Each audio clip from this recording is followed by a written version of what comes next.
हरे कृष्णा। अब भगवद गीता के पहले अध्याय का 5वां श्लोक है। धृष्टकेतुश्चेकितानः काशीराजश्च वीर्यवान् पुरुजिन् कुन्तीभोजश्च शैव्यश्च नरः पुंगवः।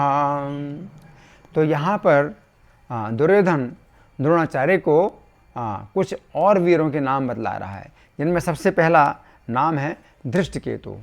तो धृष्टकेतु ये शिशुपाल का पुत्र है।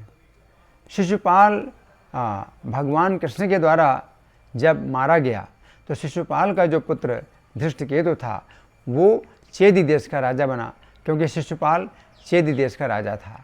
लेकिन धृष्टकेतु की जो भावना है भगवान कृष्ण के प्रति वैसी नहीं थी जैसे शिशुपाल की थी। शिशुपाल जितना ईर्ष्यालु था और श्री कृष्ण से शत्रुता रखता था, इस प्रकार का भाव धृष्टकेतु का नहीं था। तो धृष्टकेतु अपने पिता के विरुद्ध पांडवों से और भगवान कृष्ण से बहुत प्रेम करते थे। और धृष्टकेतु यहाँ पर उपस्थित हैं जिस समय जब द्रोणाचार्य का युद्ध हो रहा था धृष्टकेतु के साथ, तो द्रोणाचार्य के द्वारा धृष्टकेतु का वध हुआ। तो इस प्रकार से सबसे पहला जो नाम बताया दुर्योधन ने इस श्लोक में धृष्टकेतु का। फिर दूसरा नाम बताया चेकितान। जो चेकितान ये वृष्णिवंशी राजा हैं। वृष्णि के वंश में भगवान कृष्ण ने भी जन्म लिया, इसलिए भगवान कृष्ण को वार्ष्णेय कहा जाता है। तो यदुवंश के अंदर भी जो है एक वृष्णिवंश की शाखा है, तो इसलिए भगवान कृष्ण को यदुवंशी भी कहा जाता है और वृष्णिवंशी भी कहा जाता है। तो ये चेकितान वृष्णिवंशी थे। और जब राजसू यज्ञ हुआ था, युधिष्ठिर महाराज ने जिस समय राजसू यज्ञ किया था, तो उस यज्ञ में चेकितान ने युधिष्ठिर महाराज को एक विशेष उपहार दिया था। वो क्या था? एक विशेष तरकश था। तरकश का अर्थ है जो इसमें बाण रखे जाते हैं और उस तरकश से बाण निकाल करके जब योद्धा युद्ध करते हैं तो उन बाणों का प्रयोग करते हैं। तो ये चेकितान का भी जो वध है वो दुर्योधन के द्वारा हुआ था। तो यहाँ पर दूसरा नाम जो दुर्योधन ने बताया द्रोणाचार्य को, वो चेकितान का। इसके बाद तीसरा नाम बताया काशीराज।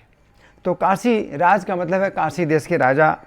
तो इनका युधिष्ठिर से बहुत प्रेम था और इनकी 3 कन्याएं जो अम्बा, अंबिका और अम्बालिका थीं, तो पहले भीष्मदेव ने अपने बल से उन कन्याओं को छीना था और अपने भाई से वो विवाह करना चाहते थे। लेकिन उनमें से जो सबसे बड़ी कन्या अम्बा थी, तो उसने भीष्म जी से आज्ञा मांगी कि वो राजा साल्व से प्रेम करती है तो वो उनके पास जाएगी और उसको जो है आज्ञा दी जाए। तो भीष्म जी की आज्ञा से वो राजा साल्व के पास गई, लेकिन साल्व ने इनकार कर दिया कि भीष्म ने अपने पराक्रम से तुम्हें जीता है, इसलिए मैं तुम्हें स्वीकार नहीं करूँगा। तो इस प्रकार से अम्बा का तो जीवन ऐसा हो गया कि वो कहीं की ना रही। और बाकी जो अम्बा से छोटी बहनें थीं, अंबिका और अम्बालिका, उनका विवाह भीष्म ने अपने भाई विचित्रवीर्य के साथ किया। तो ये काशीराज जो है काशी के राजा हैं, जिनकी भावना बहुत विशेष है युधिष्ठिर महाराज के प्रति, जिनकी बहुत आदर की भावना है। इसके बाद फिर नाम लिया दुर्योधन ने पुरुजित का। तो ये पुरुजित जो है ये कुंती भोज के भाई हैं।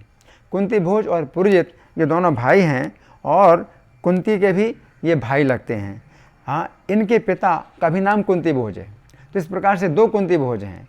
एक तो पिता हैं कुंती भोज और उनके 2 पुत्र हैं, एक का नाम कुंती भोज, दूसरे का नाम पुरुजित।